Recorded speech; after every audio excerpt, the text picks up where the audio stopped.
there was one verse in particular that really stood out to me. Like the entire psalm is like really good to begin with, but literally like this verse in particular caught my attention, and it's Psalm 139 verses 18, and it reads, "When I awake, I'm still with you."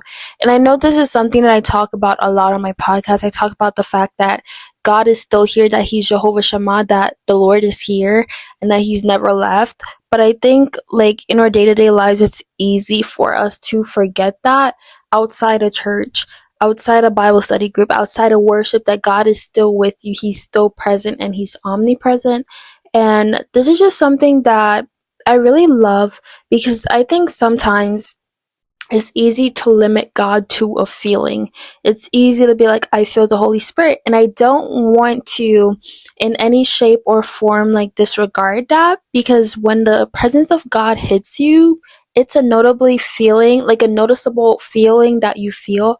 But at the same time, it's really important that we don't solely rely on our emotions, because what does the Bible say about your heart and how, like, it's deceitful? So it's really important that we understand that even when we don't feel God, that He's there with you.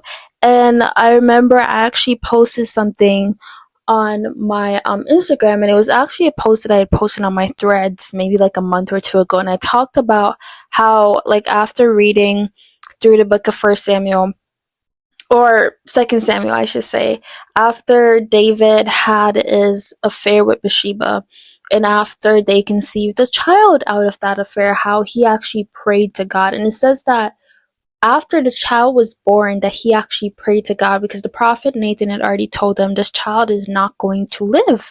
And he prayed to God when the child was alive, and literally, like, during that time period, God was silent. And that was something that really touched me, because I think sometimes it's easy for us to feel like just because God is silent that He's not there.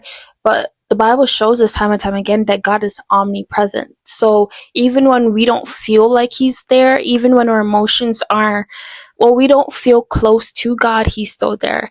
And we can tell that God was still there through His despair, because God heard his cries, He heard his prayers, and that's why Solomon ended up becoming king. That's why Solomon ended up being, like, conceived, how they were able to conceive Solomon after they're lost.